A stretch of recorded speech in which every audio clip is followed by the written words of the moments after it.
Welcome students of class 10। आप लोगों के लिए प्रोबेबिलिटी में हम लोग आगे बढ़ते हुए आज दूसरा लेक्चर लेके आए हैं। इसमें जरा देखिएगा, प्रोबेबिलिटी पार्ट 2।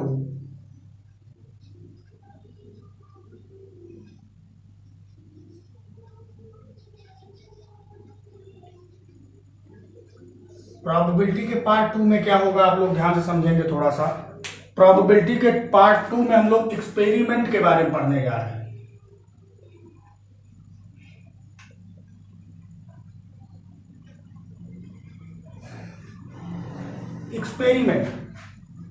एक्सपेरिमेंट मतलब प्रयोग। जैसे आप लोग क्षण क्षण पे अच्छे अच्छे प्रयोग करते रहते हैं। जैसे टीचर ने कहा आप जो है होमवर्क करके नहीं लाए हैं, आपको मार पड़ेगी, तो आप बहाने बताते हैं कि सर मेरी तबीयत खराब हो गई थी, मेरे बुखार आ गया था, मेरा पेट दर्द होने लगा था।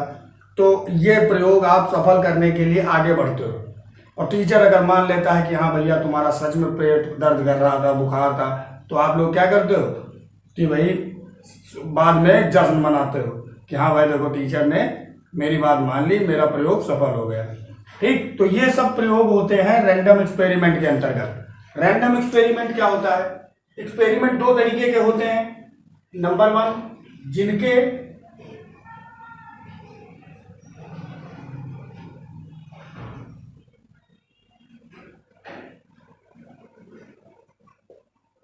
जिनके परिणामों के बारे में जानकारी हो।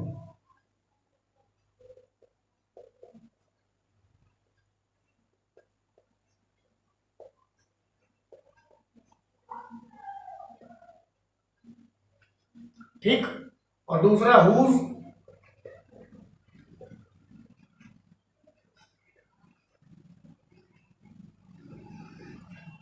अननोन।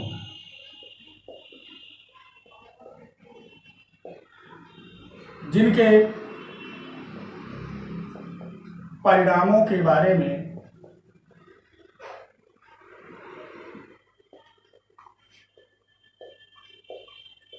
जानकारी न हो, ये आपके कहलाते हैं रैंडम एक्सपेरिमेंट। ठीक, दो तरीके के प्रयोग होते हैं। अब बात होती है जिनके रिजल्ट पता होते हैं। इन पे एक एग्जाम्पल लेते हैं। जैसे आप अपने कॉलेज जाते हो और आपको पता है कि ये 500 मीटर की दूरी पर मेरा कॉलेज है। तो जब आप घर से निकलते हो तो जो ये एक्सपेरिमेंट होता है, इसका रिजल्ट आपको पता होता है कि भाई हाँ हमको घर से निकल के 500 मीटर दूरी पर अपने स्कूल जाना है। और उसी के अपोजिट रैंडम एक्सपेरिमेंट क्या होता है?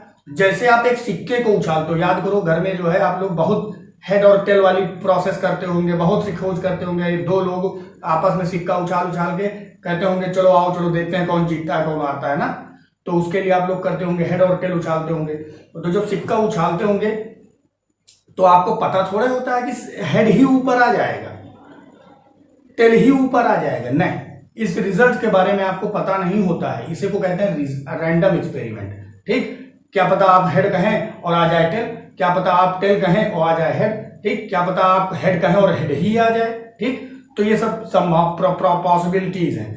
फिर उसके बाद आपका क्या होता है, और एक एग्जाम्पल लेते हैं। घर में आप लोग लूडो बोर्ड खेलते होंगे।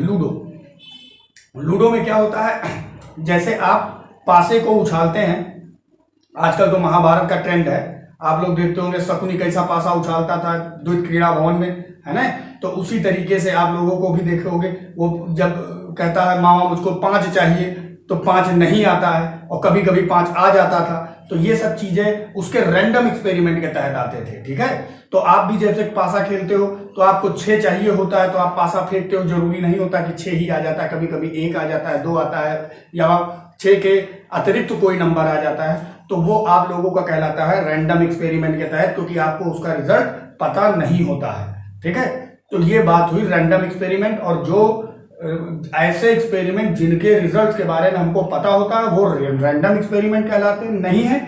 और ऐसे रिजल्ट जिनके रिजल्ट के बारे में हमको पता नहीं होता है वो क्या कहलाते हैं? Random experiment. फिर से सुन लीजिए, 2 टाइप के एक्सपेरिमेंट। नंबर 1, जिनके रिजल्ट के बारे में हमको पता होता है वो। दूसरा, ऐसे एक्सपेरिमेंट जिनके रिजल्ट के बारे में हमको पता नहीं होता है। और हम लोग पढ़ेंगे किसके बारे में, रैंडम एक्सपेरिमेंट के बारे में, जिनके बारे में रिजल्ट हमको पता नहीं होंगे। ठीक है, तो हम लोग स्टार्ट करते हैं दूसरा। अब आपको आता है एक सैंपल स्पेस नाम की चीज आती है, sample space. What is sample space? Sample space को हिंदी में कहते हैं प्रतिदर्श समष्टि। प्रतिदर्श समष्टि, प्रतिदर्श समष्टि नाम थोड़ा सा सुनने में हिंदी में अटपटा लगता होगा, बट भैया पढ़ना तो सब कुछ है, किसी चीज को छोड़ना नहीं है। तो आप लोग सबसे पहले सैंपल स्पेस के बारे में क्या जान सकते हो? नंबर 1, मैं कुछ एग्जाम्पल्स ले रहा हूं। ठीक,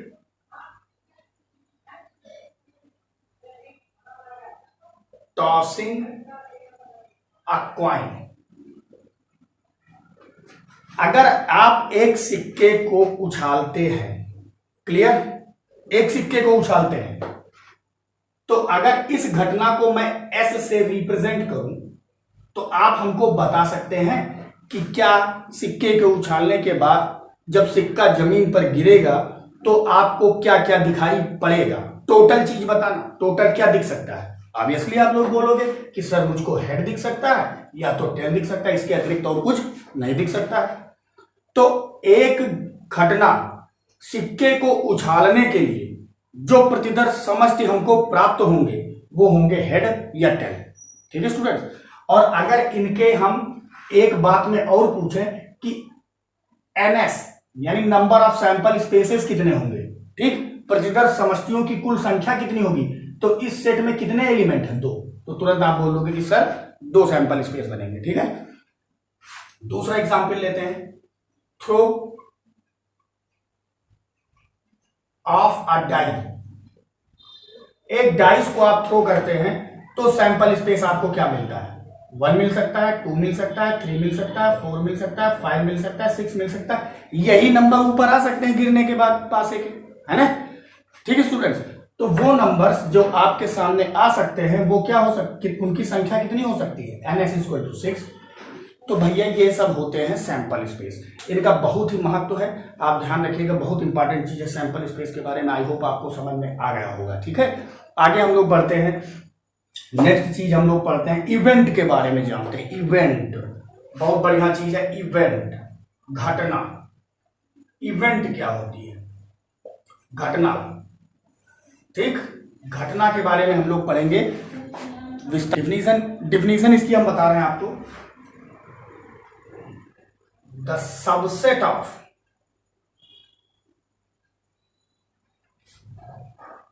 sample space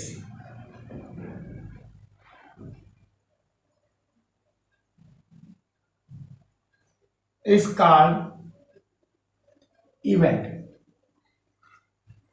sample space S कर लेना, sample space S is called event.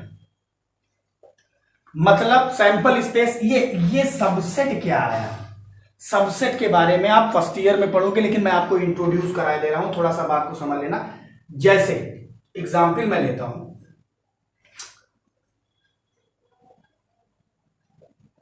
Tossing coin नहीं कर रहे, throw of a dice. Sample space आपको क्या मिलेंगे? 1 2 3 4 5 6 सैंपल स्पेस आपको इतने मिले। अब आपसे कह दिया जाए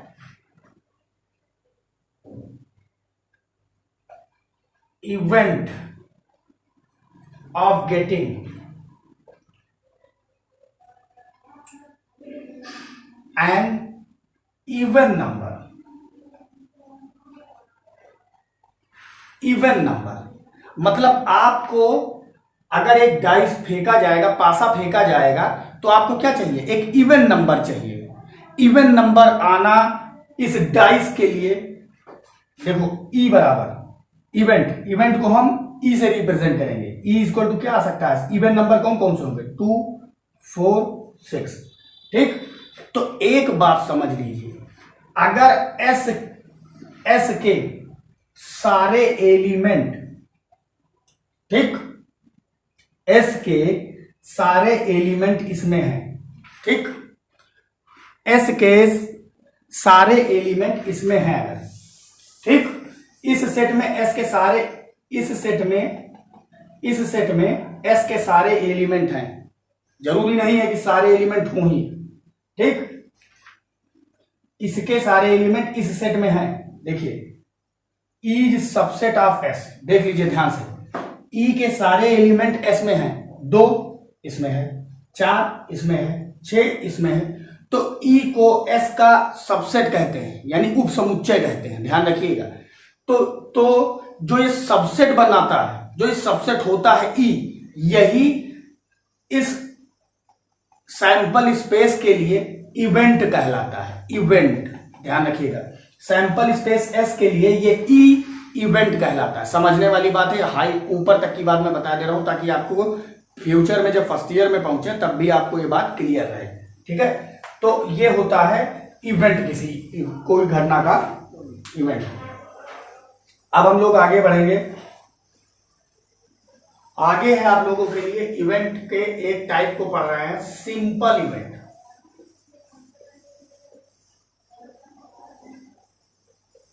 जिसको कहते हैं सरल घटना, सरल घटना।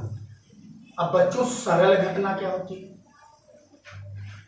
ठीक, सरल घटना ये होती है ऐसी घटना, ध्यान से सुनना, ऐसी इवेंट जिसके सैंपल स्पेस में केवल एक ही, हाँ, ऐसी घटना जिसके सैंपल स्पेस में केवल एक ही एलिमेंट हो, ठीक है, उसको कहते हैं क्या?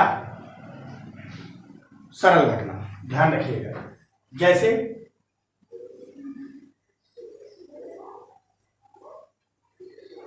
थ्रोइंग अ डाइस, एक डाइस को आपने फेंका तो आपको S इज इक्वल टू मिला 1 2 3 4 5 6। अब आपसे एक सरल घटना मैं करवा रहा हूं, E1 इक्वल टू क्या है? Event of getting a number 5। आपको ऐसी इवेंट पता करनी है कि हमको 5 मिले, ठीक, तो 5 मिले, इस तरीके की इवेंट E1 के सेट में कितने एलिमेंट आएंगे? केवल एक, क्योंकि आपको 5 चाहिए ही चाहिए, पासा गिरे तो 5 दिखे, नहीं तो बात खराब, ठीक, तो वो इवेंट हो जाएगी 5। देखिए इसमें केवल एक एलिमेंट है, तो ये सिंपल इवेंट कहलाएगी। या और E2 में एक और ले लू, event of getting a number, ठीक, क्या? 3। तो E2 इक्वल टू क्या हो जाएगा? सेट के अंदर आपको 3 चाहिए होगा उस वक्त पर, ठीक, तो ये सब सिंपल इवेंट के अंतर्गत आती है, ठीक है। आगे बढ़ता हूं, जैसे टॉसिंग ऑफ ए कॉइन लिख लें, tossing of a coin, coin को टॉस करोगे तो सैंपल स्पेस क्या मिलेगा? 1 हेड 2 टेल, हेड या टेल दो चीजें मिलेंगी, ठीक। तो अगर E1 एक नाम दे दिया जाए, event of getting a head, हमको एक हेड पाना है, उसकी घटना क्या होगी? तो E1 इक्वल टू क्या हो जाएगा? हमको हेड चाहिए तो हेड दिखा है, बस बात खत्म। इसके सैंपल स्पेस में कितने एलिमेंट आ रहे हैं? एक। तो इस वजह से यानी ओवरऑल हम लोग इस पर क्या पहुंचते हैं, ठीक, इसके कॉन्सेप्ट को समझ लिया। अब इसके बारे में हम आखिरी में डिफाइन क्या कर रहे हैं, देखिए ध्यान से सुनिएगा। किसी घटना E या E1 में, घटना के बारे में आप पढ़ चुके हैं, किसी घटना E1 E2 E3 dot dot dot dot, चाहे जितनी घटनाएं, उसमें केवल एक ही प्रतिदर्श बिंदु हो, केवल एक ही प्रतिदर्श बिंदु हो, तो ऐसी घटनाओं को क्या कहते हैं? सिंपल इवेंट, सरल घटना कहते हैं, ठीक है, क्लियर। अब आगे बढ़ता हूं, अब हम लोग आगे बढ़ रहे हैं इक्वली लाइकली इवेंट्स के बारे में, जिसको हिंदी में कहते हैं समसंभावी घटनाएं। क्या होती हैं ये समसंभावी घटनाएं, इसके बारे में हम लोग थोड़ा सा डिस्कशन करेंगे। if S be the sample space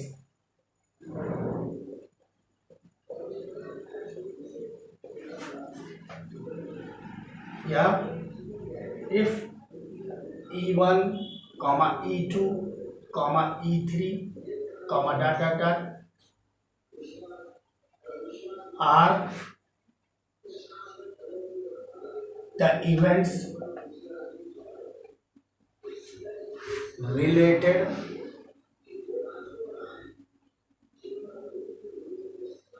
with a sample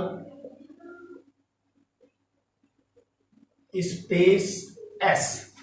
अगर E1, E2, E3 dot dot dot ढेर सारी घटनाएं एक सैंपल स्पेस S से रिलेटेड है और इन सभी इवेंट्स के घटित होने की संभावना समान है, पॉसिबिलिटीज से सेम है, मतलब इन E1, E2, E3 और डॉट डॉट डॉट ढेर सारी घटनाएं हैं, उन सभी इवेंट्स के ठीक होने की पॉसिबिलिटीज इक्वल हैं, तो ये सब इवेंट्स क्या कहलाएंगे? Equally likely events. ध्यान रखिएगा, इस पे मैं एक एग्जांपल ले रहा हूं।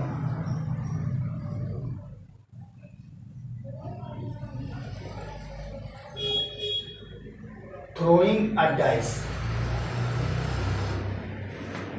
एक डाइस को जब आप फेंकते हो तो S इक्वल टू आता है 1 2 3 4 5 6।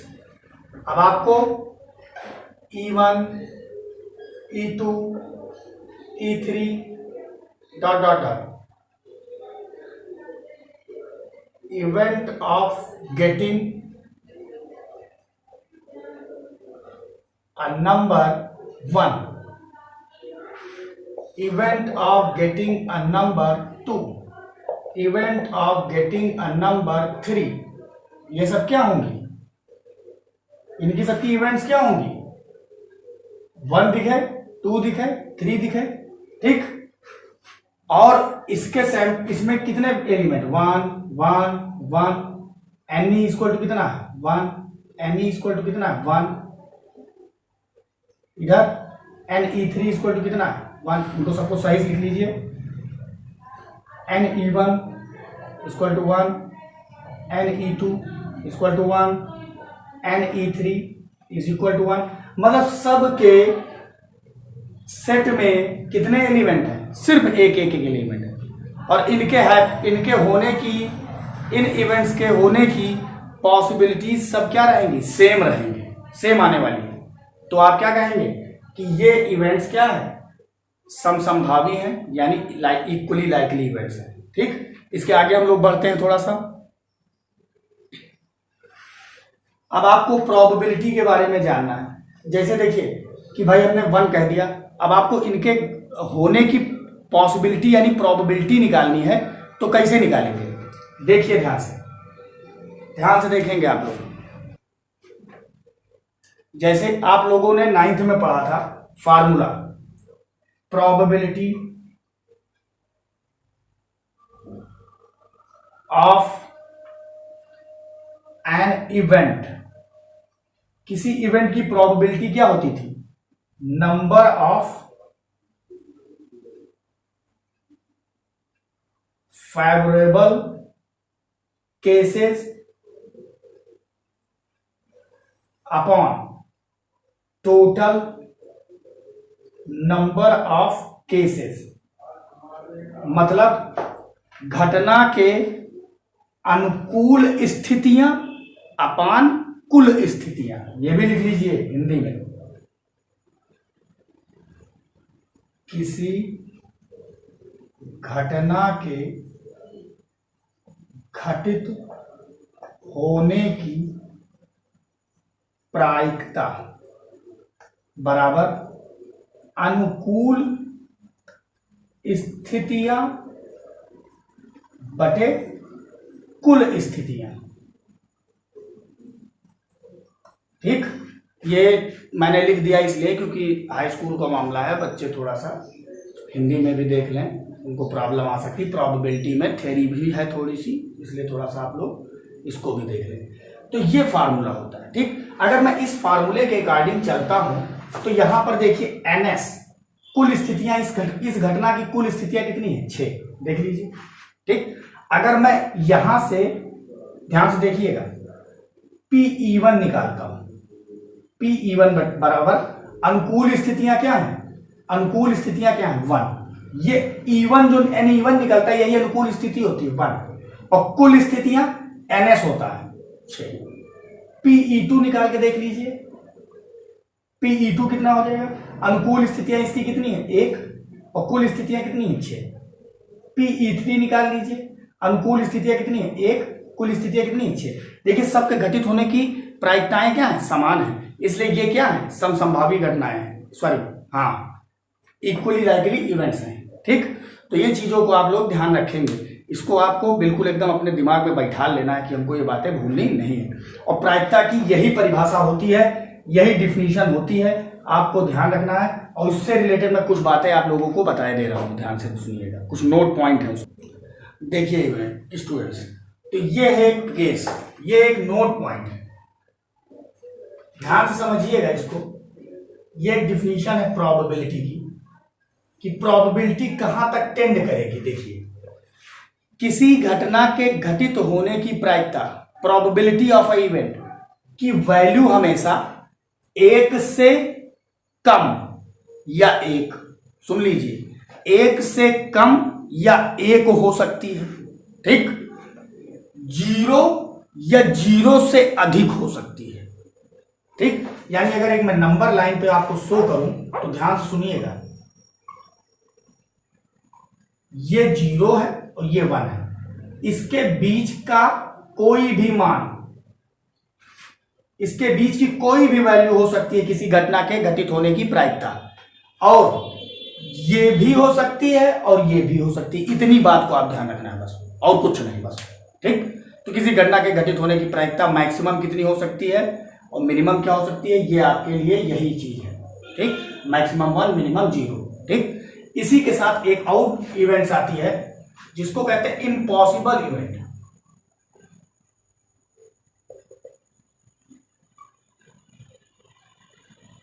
Impossible events,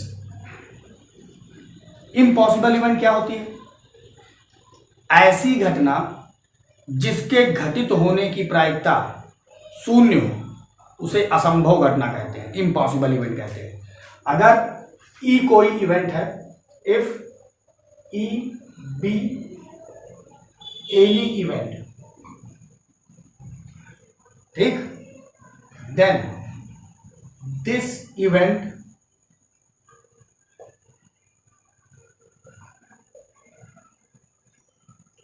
said to be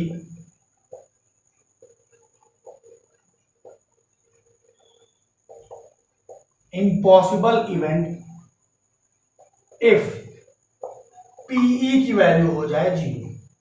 उस इवेंट के होने की प्रायिकता, इस घटना के घटित होने की प्रायिकता, अगर किसी भी घटना के घटित होने की प्रायिकता 0 हो जाए तो वो घटना क्या कहलाती है, असंभव घटना। जैसे एग्जांपल के लिए लेता हूं, थ्रो ऑफ अ डाइस, या थ्रो या टॉसिंग, या छोड़ो, थ्रो ऑफ ए डाइस करो, throw of a dice, probability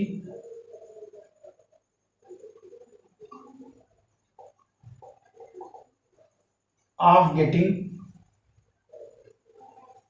a number 7, एक नंबर 7 चाहिए आपको। तो जब आप सॉल्यूशन करेंगे इसका, जब आप इसका सॉल्यूशन करेंगे तो आपको क्या मिलने वाला है, ध्यान से देखिए, S इज इक्वल टू, जब थ्रो करेंगे तो क्या मिलने वाला है, 1 2 3 4 5 6, ये नंबर्स मिलने वाले जब पासा फेंका जाएगा।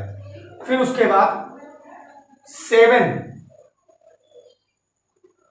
ठीक, E इज इक्वल टू 7 आपको लाना है। तो आपको पता है कि अगर 7 लाना है तो पासे पे तो 7 होता ही नहीं, अगर 7 होता नहीं, अगर पासे पे 7 होता नहीं है तो कहीं दिखाई देगा नहीं। इसलिए अगर NS की बात करें हम लोग तो यहां पर हो जाएगा 6, और एनी की बात करें तो यहां पर कोई एलिमेंट नहीं, इस वजह से 0। तो प्रोबेबिलिटी पीई इक्वल टू होता है एनी बटे एनएस, यानी favourable outcomes upon total outcomes या favourable cases upon total cases. तो टोटल केसेस हैं आपके 6 और फेवरेबल केसेस हैं 0। प्रोबेबिलिटी आ गई 0, तो ये इवेंट क्या हो गई, इम्पॉसिबल इवेंट्स। ठीक है स्टूडेंट्स, ध्यान दीजिएगा। देखिए कॉम्प्लीमेंट्री इवेंट्स, जिसको हिंदी में कहते हैं पूरक घटना। पूरक घटना क्या है? पूरक घटना मतलब जैसे आपको समझना है, जैसे आपको एक सिक्का उछाला गया तो उस सिक्के पे हेड आ गया है। करंट की इवेंट क्या है, उस सिक्के पे हेड आ गया है, तो उसके पहले क्या आया होगा? अगर हेड नहीं आया होगा तो उसके पहले क्या आ सकता है, टेल आ सकता है। तो टेल उसकी क्या हो गई, पूरक घटना हो गई, कॉम्प्लीमेंट्री इवेंट्स हो गई। तो उसी को हम लोग लिखेंगे थोड़ा सा, if E is an event then सुनिएगा ध्यान से, इवेंट ध्यान से समझिएगा, event not E, not E, ध्यान रखिएगा, नॉट ई। और इसको ऐसे भी रिप्रेजेंट करते हैं ई डैश, और इसको ऐसे भी रिप्रेजेंट करते हैं ई बार, ये ध्यान रखिएगा। ठीक, ऐसे भी रिप्रेजेंट कर सकते हो, E bar is a complementary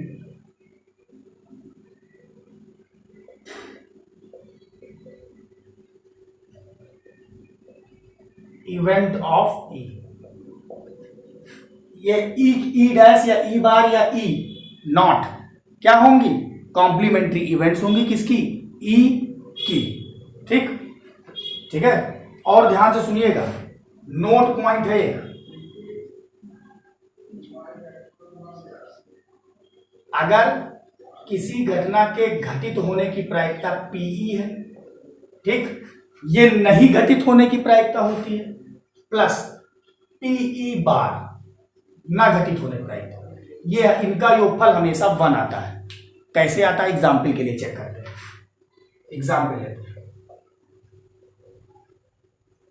tossing a coin, एक कॉइन को टॉस किया गया,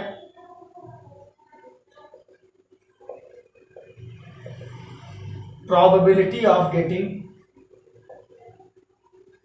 अ हेड, हेड चाहिए। तो कॉइन को आप जब टॉस किए थे तो एस इक्वल टू क्या आया था, या तो हेड या तो टेल। ठीक, और इस इवेंट के लिए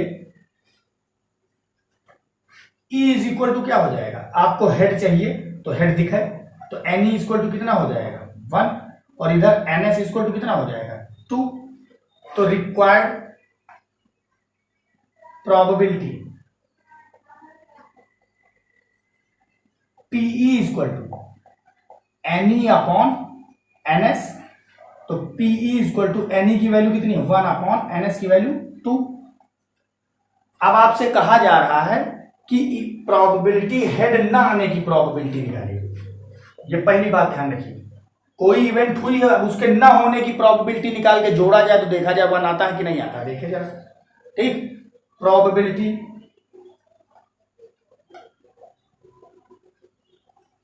of getting off not getting a head, head ना आए, हेड ना आने की प्रोबेबिलिटी, हेड नहीं आएगा तो मेरे बच्चों क्या आएगा, टेल आएगा। ठीक, तो एनी बराबर उस जगह पे क्या हो जाएगा 1 हो जाएगा।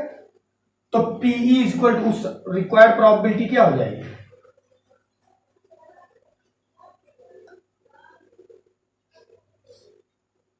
पीई बार होगी।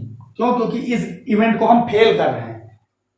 ई बार इसको दे देना, P N E bar, P E bar बराबर क्या हो जाएगा N E bar upon N S.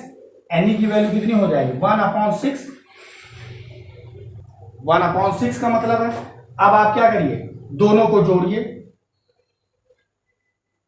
PE plus PE बार, इन दोनों जोड़िए, 2 ns की वैल्यू 2, 1/2 प्लस 1/2, आधा आधा जोड़ेंगे क्या आएगा 1, तो पीई प्लस पीई बार की वैल्यू क्या आ गई 1। यानी आप लोगों को पता हो जाना चाहिए किसी घटना ई और उसकी पूरक घटना ई बार, इन दोनों घटनाओं के घटित होने की प्रायिकताओं का योगफल हमेशा 1 होगा। ठीक, ध्यान रखिएगा। और एक बात ध्यान रखिएगा, यहीं से एक चीज और रिजल्ट निकलता है, P E equal to 1 minus P E बार।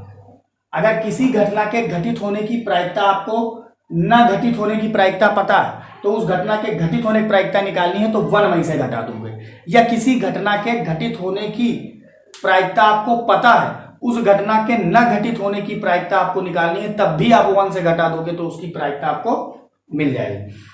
ठीक है, हम लोग बहुत तेजी से आगे बढ़ गए और आ गई है नई इवेंट एक पढ़ने के बारे में आप लोगों को आया है, एग्जॉस्टिव इवेंट्स, निःशेष घटनाएं। क्या होती है ये निःशेष घटनाएं? एक एग्जाम्पल लेके आपको समझाता हूं। सबसे पहले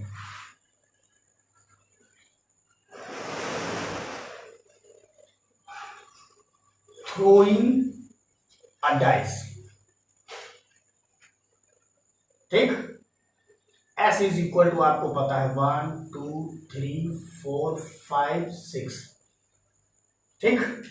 मैं 3 इवेंट ले रहा हूं, E1 E2 E3।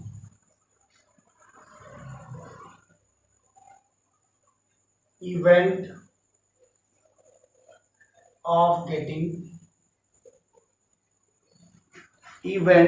of getting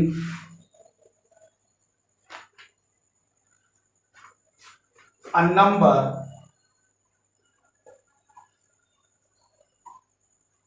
less than 4, event of getting a number less than 4।